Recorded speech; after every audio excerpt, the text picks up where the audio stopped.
Hello बच्चों, विद्या वाहिनी channel में आप सबका स्वागत। मैं संजीवनी शिंदे आज लेकर आई हूँ आपकी पाठ्य पुस्तक सुलभ भारती से पाठ 6। पाठ का नाम है मेरा अहोभाग्य और इस पाठ के लेखक है चंद्रगुप्त विद्यालंकार।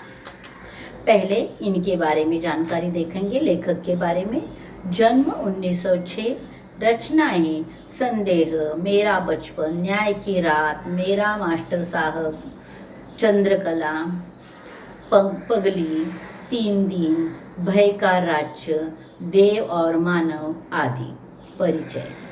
आपने साहित्य एवं पत्रकारिता के क्षेत्र में उल्लेखनीय कार्य किया है।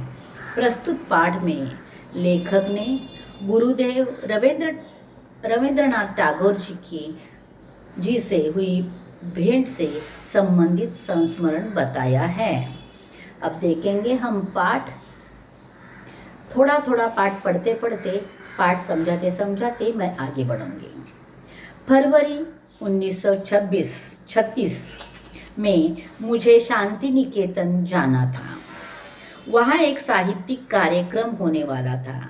मैं बहुत ही उल्लसित था क्योंकि इस कार्यक्रम की अध्यक्षता स्वयं गुरुदेव रविंद्रनाथ जी करने वाले थे। उल्लसित यानी आनंदित, यानी 1936 में लेखक को शांति निकेतन जाना था। वहाँ साहित्यिक कार्यक्रम होने वाला था और उस कार्यक्रम की अध्यक्षता श्री गुरुदेव रविंद्रनाथ जी करने वाले थे और इस कारण लेखक बहुत खुश थे। निश्चित दिन कलकत्ता से हम बहुत सारे लोग शांति निकेतन के लिए रवाना हुए। लगभग 1 दर्जन हिंदी वालों का वह दल शांति निकेतन में के सुंदर अतिथि भवन में ठहराया गया। यानी कलकत्ता से बहुत सारे लोग शांति निकेतन इस कार्यक्रम के लिए जाने के लिए निकले। दल यानी समूह, हिंदी वालों का दल ही वहाँ पहुँच गया था। वहाँ जाने के बाद उन लोगों की अतिथि भवन में उनको ठहराया गया था, यानी रहने की व्यवस्था जो है वो शांति निकेतन में की गई थी।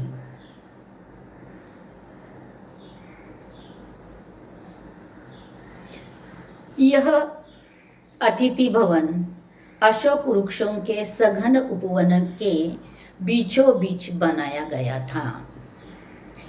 यानी जो अतिथि भवन था, जो अतिथि भवन यानी शांति निकेतन में एक भवन है, उसमें उनको ठहराया गया था।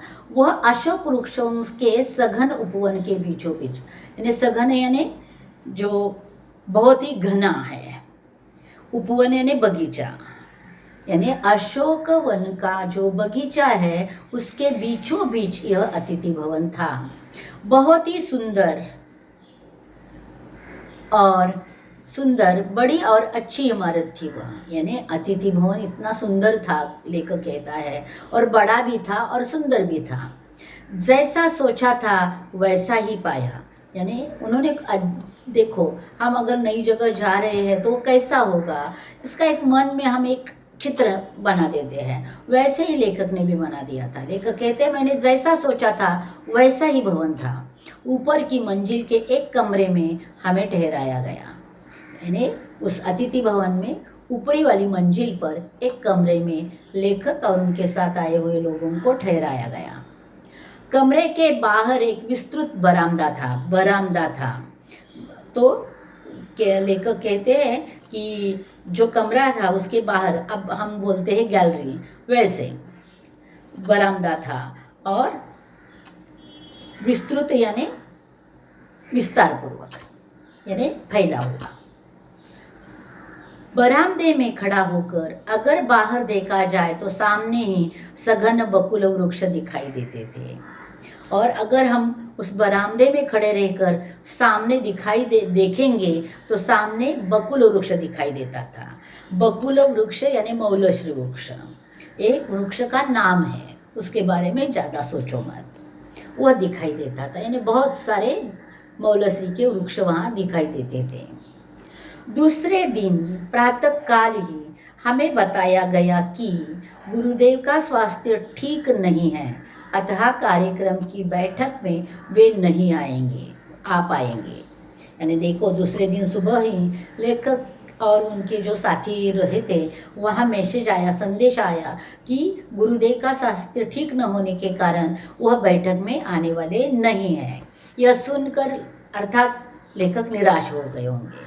मैं बहुत निराश हो गया। तथापि हमें जब यह मालूम पड़ा कि वे उनके डॉक्टर ने हम लोगों के लिए केवल 15 मिनटों का समय दिया है, जिसमें गुरुदेव के दर्शन तथा उनके साथ संक्षिप्त वार्तालाप भी हो सकता है।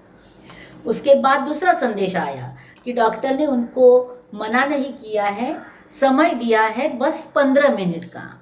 तो 15 मिनट में हमें गुरुदेव के दर्शन भी करने हैं और संक्षेप में वार्तालाप भी करना है। वार्तालाप यानी बातचीत भी करनी है। तब लेखक को खुशी हो जाती है, क्योंकि इसके पहले उन्होंने दूर से देखा है, गुरुदेव के बारे में बहुत सुना है, लेकिन अप्रत्यक्ष मिलने का मौका पहली बार आया था। तब हमारी खुशी का ठिकाना न रहा। खुशी का ठिकाना न रहना यानी बहुत बहुत खुश होना। हम तो देखो, वो कहते हैं कि हम बेसब्री से उस क्षण का इंतजार करने लगे। किस क्षण का? गुरुदेव जी मिलने के क्षण का इंतजार बेसब्री से करने लगे। अब देखेंगे, मध्याह्न के बाद गुरुदेव की भेंट हुई और करते करते सुबह से मध्याह्न आई और मध्याह्न के बाद गुरुदेव से भेंट हुई। करीब 4 बजे होंगे। गुरुदेव की धारणा थी कि कुछ 2-3 आदमी ही होंगे, पर जब उन्होंने हम 10-15 को देखा, यानी पहले गुरुदेव ने भी सोचा था कि मिलने के लिए आ रहे तो 2-3 लोग आएंगे, लेकिन जब वो लेखक कहते हैं कि हम सबको देखा तो उनको भी आश्चर्य लगा होगा। उन्होंने मजाक में कहा, अब मेरी क्षमता दरबार लगाने की नहीं रही, यानी मैं दरबार लगाकर बात नहीं कर सकता, मेरी क्षमता नहीं है, क्योंकि गुरुदेव बीमार थे, मैं बीमार हूँ। इस मकान में जगह की भी कमी है और इस मकान में जगह की भी कमी है, और इतनी देर के लिए एक साथ इतने सारे लोग बैठना ठीक नहीं है। फिर हम सबको गुरुदेव ने परिचय कराया गया, यानी फिर हम सबको गुरुदेव परिचय करा देते हैं। बाद में वार्तालाप शुरू हुआ और यह बातें होने के बाद, जो एक दूसरे का परिचय वो होने के बाद वार्तालाप यानी बातचीत शुरू हो गई। अब देखो, बातचीत तो शुरू हो गई। अब चर्चा के दौरान गुरुदेव ने कहा, अब से 50 बरस पहले जब मैंने कहानियां लिखना शुरू किया था तो इस क्षेत्र में एकाध ही आदमी था। मेरी प्रारंभिक कहानियों में ग्रामीण जीवन के संसर्ग का ही वर्णन है। उसके पहले इस तरह की कोई चीज़ बांग्ला भाषा में नहीं थी। मेरी कहानियों में ग्रामीण जनता के मनोवृत्ति के दर्शन होते थे। यानी गुरुदेव जी कहते हैं कि जब मैंने कहानियाँ लिखना शुरू किया तब प्रारंभिक कहानियाँ यानी शुरू की कहानियों में ग्रामीण जीवन का संसर्ग होता था, यानी ग्रामीण जीवन का प्रभाव होता था उनकी कहानियों में। ऐसी कहानियाँ पहले बांग्ला भाषा में नहीं थी। और लेखक गुरुदेव जी आगे जाकर कहते हैं कि मेरी कहानियों में ग्रामीण जनता की मनोवृत्ति का दर्शन होता है, यानी ग्रामीण लोगों के जीवन पर, स्वभाव पर उन्होंने कहानियाँ लिखी है। उन कहानियों में कुछ ऐसी चीज है जो संसार के किसी भी देश के आदमी को भा सकती है, क्योंकि मनुष्य स्वभाव तो दुनिया में हर एक जगह एक सा ही है। यानी गुरुदेव जी कहते हैं कि मेरी कहानियों में एक कोई ऐसी चीज़ है जो दुनिया के किसी भी कोने का आदमी अगर वह कहानी पढ़े, वह कहानी सुने तो उसकी वो भाती है, भाना यानी अच्छा लगना, वह उसे अच्छी लगती है। उसका कारण भी गुरुदेव जी देते हैं कि वह कहते हैं कि दुनिया में कहीं भी जाए मानव का स्वभाव एक जैसा होता है, तो उसको भी लगता है कि यह कहानी मेरी ही होगी, और इस कारण पढ़ने वालों को या सुनने वाले को वह कहानी अच्छी लगती है। गुरुदेव कुछ समय के लिए रुके, तभी अपने आप मेरे मुंह से निकल पड़ा, गुरुदेव, आपके मन में काबुलीवाला इस कहानी का विचार कैसे आया? यानी गुरुदेव जी बीमार है तो बोलते बोलते थोड़ा रुक जाते हैं। रुकते ही लेखक कहते हैं कि मैंने तुरंत मेरे मन का सवाल पूछ लिया। गुरुदेव के बारे में उनके मन में सवाल था कि गुरुदेव जी ने जो काबुलीवाला कहानी लिखी है वह लिखने का विचार उनके मन में कैसे आया। तो यह लोकप्रिय कहानी देश के सभी भाषाओं के सभी बच्चों को बहुत ही प्यारी लगती है। यानी हिंदी भाषा में लिखी हुई कहानी उन सभी भाषाओं में वह जो है बदल गई है, लेकिन और सभी भाषाओं के बच्चों को वह कहानी अच्छी लगती है, प्यारी लगती है। तो यह कहानी लिखने की प्रेरणा आपको कहाँ से मिली? तो गुरुदेव बोले, वह कहानी कल्पना की सृष्टि है। यानी कल्पना की सृष्टि यानी वो कल्पना में तैयार की गई कहानी है, वो प्रत्यक्ष घटी हुई कहानी नहीं है। एक काबुली वाला था, वह हमारे यहाँ आता था और हम सब उससे बहुत परिचित हो गए थे। मैंने सोचा उसकी भी एक छोटी लड़की होगी और जिसकी वह याद किया करता होगा। यानी लेखक कहते हैं वो काबुली वाला जो है, वो काबुली वाला हमारे घर पर आता था, लेकिन आगे की कहानी है वह मेरी कल्पना है। वह लेखक गुरुदेव जी सोचते हैं कि इस काबुली वाले को भी एक छोटी लड़की होगी, उस लड़की को यह काबुली वाला बार बार याद करता होगा। इस प्रकार की कहानी की निर्मित गुरुदेव जी के मन में हुई। इसी तरह वार्तालाप होता रहा, हम सब के लिए एक मानसिक खाद्य था। लेखक को गुरुदेव जी ने बता दिया कि काबुली वाला कहानी मैंने कैसे लिखी। लेखक कहते हैं किस तरह वार्तालाप यानी बातचीत आगे आगे बढ़ती गई और हमें बहुत अच्छा मानसिक खाद्य मिला यानी वैचारिक भाव जो है वह मिले। हम सब के लिए यह एक मानसिक खाद्य था। आश्चर्य की बात यह कि 15 मिनट के बजाय 40 मिनट हो चुके थे। और लेखक कहते हैं कि आश्चर्य की बात यह थी कि 15 मिनट का समय डॉक्टर ने दिया था और 15 मिनट मिलने के लिए गुरुदेव जी तैयार हो गए थे, लेकिन बातों बातों में 40 मिनट हो चुके थे। और जब 40 मिनट हुए तो लगता है कि गुरुदेव थके भी होंगे क्योंकि वो बीमार थे। तो वह 40 मिनट के बाद उठते हैं। अब गुरुदेव उठे और चल पड़े और वह उस बैठक से उठे और वहाँ से चल पड़े। जाते जाते उन्होंने कहा, जब मैं ऐसे किसी वार्तालाप के लिए समय देता हूँ तब मेरी वह बात सचमुच ठीक न लगा मानिएगा, क्योंकि मुझे स्वयं लोगों से बातचीत करने में आनंद आता है। और जाते जाते वह बता देते हैं लोगों को कि इस तरह अगर बातचीत के लिए मैंने जैसे 15 मिनट का समय दिया था डॉक्टर ने, वैसे अगर मैं समय देता हूँ तो वह सही मत मानिए, क्योंकि वह सच नहीं होगा। क्योंकि बातचीत करना गुरुदेव जो को खुद को अच्छा लगता है, तो वो कहते हैं कि मैं स्वयं बातचीत करता हूँ और बातचीत में मुझे आनंद आता है। तो वह तो मेरी समय में बांधने वाली बात नहीं है, मैं बात करता ही रहता हूँ। हम सब ने गुरुदेव को धन्यवाद दिया और विदा ली। अब इतना ही 40 मिनट गुरुदेव जी ने दिए, इसलिए उनका धन्यवाद कर वह सब लोग गुरुदेव से विदा लेते हैं, यानी वहाँ से निरोप लेते हैं, वहाँ से वह प्रस्थान करते हैं। मैं अतिथि गृह के मेरे कमरे में वापस आया। अतिथि गृह में जो कमरा दिया था उस कमरे में लेखक वापस आ जाते हैं। गुरुदेव के साथ हुए वार्तालाप से मुझे एक असाधारण उल्लास की अनुभूति हो रही थी। लेखक कहते हैं कि गुरुदेव के साथ जो वार्तालाप हुआ, जो बातचीत हुई, उससे मुझे असाधारण उल्लास हुआ था, यानी बहुत ही उत्साह पैदा हुआ था।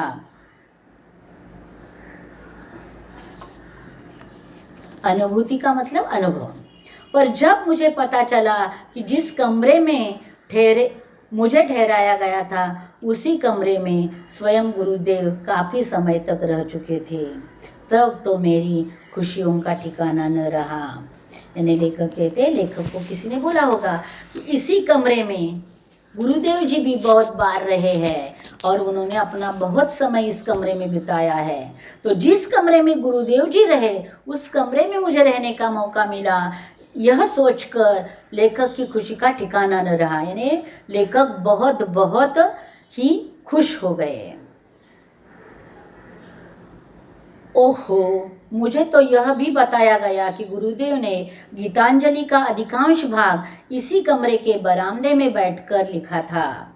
जिस गीतांजलि को उनको नोबेल पुरस्कार मिला था गुरुदेव जी को, वह गीतांजलि इसी कमरे के सामने वाले बरामदे में बैठकर उन्होंने उसका बहुत अधिकांश भाग लिखा है।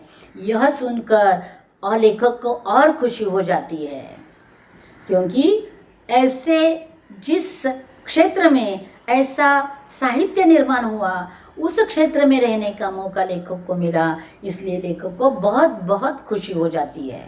मैं सचमुच भाव विभोर हो उठा। भाव विभोर होना यानी अधिक भावुक होना, यानी बहुत भावुक हो गए लेखक। क्या यह सच है? मेरा अहोभाग्य था कि मैं उसी कमरे में ठहरा था जिसमें नोबेल पुरस्कार प्राप्त गीतांजलि रची गई थी।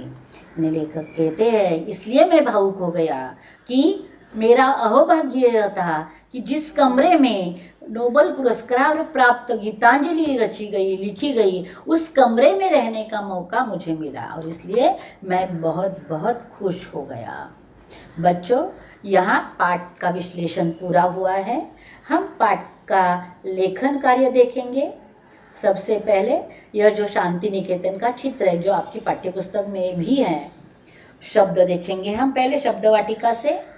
संस्मरण, स्मरणीय घटना, उल्लसित, आनंदित, दल, समूह, सृष्टि, संसार, अनुभूति, स्व अनुभव, बकुल, मौलश्री वृक्ष का नाम, मध्याह्न, दोपहर, वार्तालाप, बातचीत, संसर्ग, संगति, सघन, घना, उपवन, विद्या। और यहाँ एक मुहावरा, मानसिक खाद्य, वैचारिक चर्चा। यहाँ शब्द और अर्थ हो गए हैं। देखिए हमने शब्दार्थ। पाठ में आए विलोम शब्द हम देखेंगे। विलोम शब्द यानी विरुद्धार्थी शब्द। दिन रात, विस्तृत संकरा, निराश खुश, प्रिय अप्रिय। अब देखेंगे हम मुहावरों का अर्थ लिखकर वाक्य में प्रयोग। इस पाठ में 2-3 मुहावरे आए, उनका अर्थ भी दे रही हूं मैं और उसका वाक्य प्रयोग भी मैं दे रही हूं। खुशी का ठिकाना न रहना, बहुत खुश होना। इसका वाक्य, पापा ने लाए खिलौने देखकर गीता की खुशी का ठिकाना ना रहा। भाव विभोर होना, अधिक भावुक होना। ससुराल से आई बेटी को देखकर पिताजी भाव विभोर हो गए। ये 2 मुहावरों के अर्थ दिए हैं। अब यहाँ दिया है संस्मरण में आए सर्वनामों का वाक्य में प्रयोग कीजिए, तो वो भी मैंने कर दिया है। मैं का वाक्य है, मैं स्वावलंबी हूँ। वह लड़का हमारे पड़ोस में रहता है। कुछ बच्चे खेल रहे हैं। जैसा काम करोगे वैसा फल पाओगे। अपने आप मोबाइल चलाना सीख सकते हो। यदि पुस्तक होता अथवा होती, तो वो निबंध भी मैंने लिखवा दिया है। यदि मैं पुस्तक होती तो पुस्तक का सबसे पहले और महत्वपूर्ण कार्य होता है ज्ञान बढ़ाना, और मैं वह जरूर करूँगी। लोगों को अपने अपने क्षेत्र में आगे बढ़ने के लिए ज्ञान देना मेरा कर्तव्य है, वह मैं पूरा करूँगी। पाठशाला में पढ़ने वाले बच्चों को उनकी परीक्षा के अनुसार ज्ञान प्राप्त कराऊंगी। व्यवसाय में उन्नति करने वाले लोगों को उस क्षेत्र में ज्ञान बढ़ाने का काम मैं करूंगी। महिलाओं के लिए उनके रसोई घर में उनके फैशन में मदद करने का काम मैं करूँगी। इस प्रकार सभी क्षेत्रों के लोगों का ज्ञान बढ़ाने का काम मैं करती रहूँगी।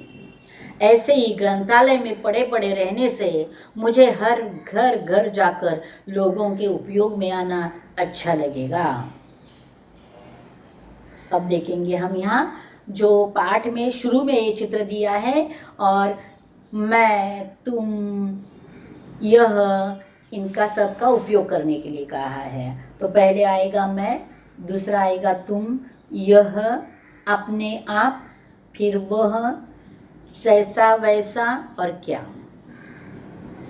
बाद में फिर एक बार वीडियो शुरू करो और इसे अच्छे से लिख लो अपनी पाठ्य पुस्तक में।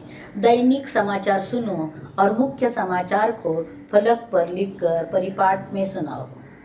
यहाँ ये कार्य आपको दिया है कि समाचार, दैनिक समाचार, दैनिक यानी हर दिन आने वाला समाचार पत्र, उसमें जो समाचार आए हैं उसे लिखो और परिपाठ में सुनाओ।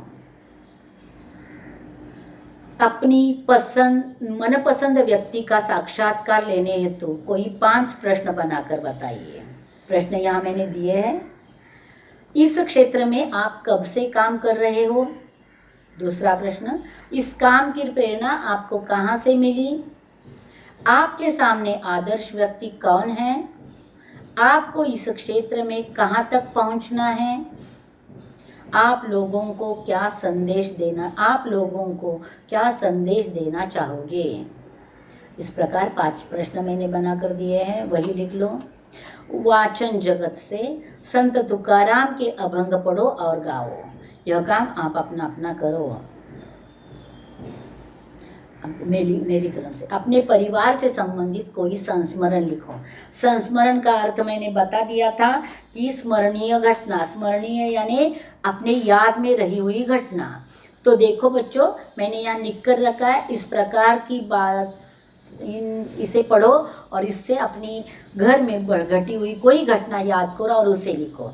अपने परिवार में घटी कोई ऐसी घटना के बारे में 7-8 वाक्यों में लिखना है जो घटना आपके जीवन में यादगार रही हो, वह अच्छी हो या बुरी हो, कोई भी हो, कैसी भी हो, आपको उस घटना के बारे में 7-8 वाक्य लिखने हैं।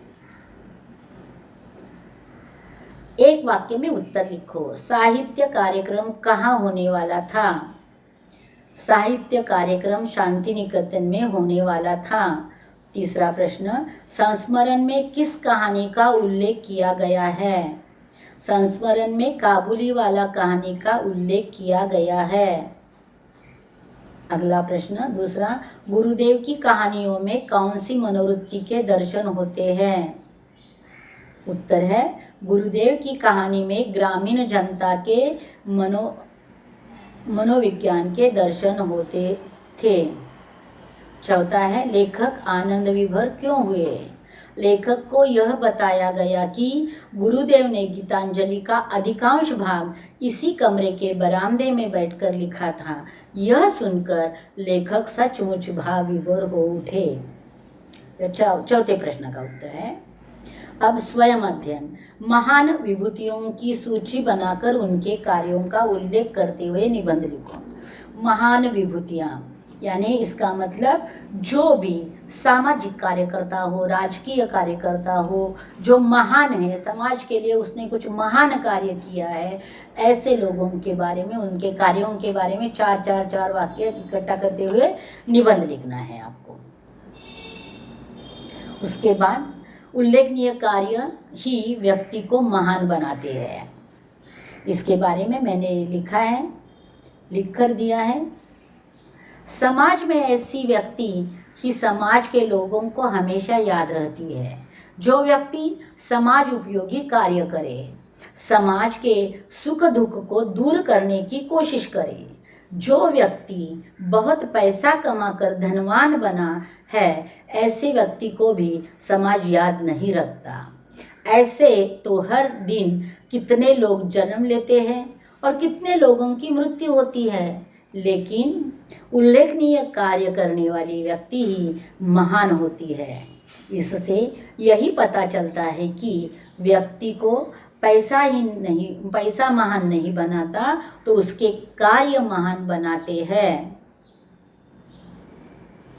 अगला है विचार मंथन। हे विश्वची माझे घर, यानी पूरा विश्व ही अपना घर है।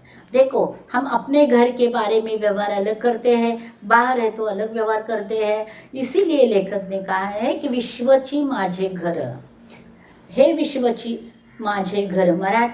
यह मराठी उक्ति है। इसे हिंदी में वसुधैव कुटुंबकम कहा जाता है। इसका मतलब ये पूरा संसार मेरा घर है। देखो, इस संसार में हम कैसे अलग होते गए हैं। संसार के अंदर देश होता है, देश के अंदर राष्ट्र होता है, उसके अंदर राज्य होता है, राज्य के अंदर जिला होता है, जिले के अंदर तालुका होता है, और उसके अंदर हमारा गांव होता है।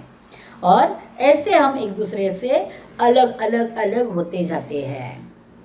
हम सीमा, भाषा, जात, धर्म के अनुसार अलग अलग बांटे जाते हैं, लेकिन इतना सब होते हुए भी हमें एक दूसरे की ज़रूरत होती है। और एकता में बहुत बड़ा बल होता है, ताकत होती है। एक इंसान को दूसरे इंसान की ज़रूरत होती है, और इसीलिए कहा जाता है कि वसुधैव कुटुंबकम का मतलब हमें एक दूसरे की मदद करनी चाहिए और एक दूसरे के साथ रहना चाहिए।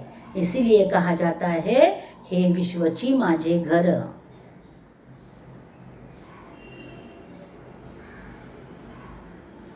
देखो, यहाँ दिया है एक तालिका दी है, अपनी पाठ्य पुस्तक में है, भाषा की ओर यानी व्याकरण। यहाँ स्त्रीलिंग पुल्लिंग शब्द है, एक वचन और अनेक वचन। भैंस, भैंसे, भैंसा, भैंसे। वैसे अगली देखेंगे, बिल्ली, बिल्लियाँ, बिलाव, बिलाव, घोड़ी, घोड़ियाँ, घोड़ा, घोड़े, नागिन, नागिन, नाग, नाग, चूहिया, चूहियाएँ, चूहा, चूहे। अब देखेंगे हम, यहाँ दिया है आपकी पाठ्य पुस्तक में, नीचे दिए गए नोबेल पुरस्कार प्राप्त विभूतियों के चित्र चिपकाओ, उन्हें यह पुरस्कार किस लिए प्राप्त हुआ बताओ। तो एक एक करके मैं बताते जा रही हूँ, बाद में वीडियो शुरू करके इसे लिख लेना।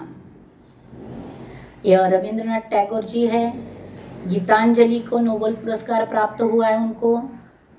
ये है चंद्रशेखर, ये है चंद्रशेखर वेंकटरमन, इनको भौतिक शास्त्र में नोबेल पुरस्कार प्राप्त हुआ है। यह है डॉक्टर हरगोविंद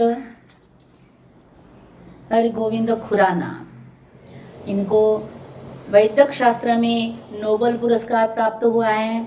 मैंने यहाँ नोबेल पुरस्कार पूरा नहीं लिखा है क्योंकि यहाँ जगह कम है, तो नोबेल पुरस्कार। आगे जाकर ये है मदर टेरेसा, इनको 1979 में नोबेल पुरस्कार प्राप्त हुआ है। उसके बाद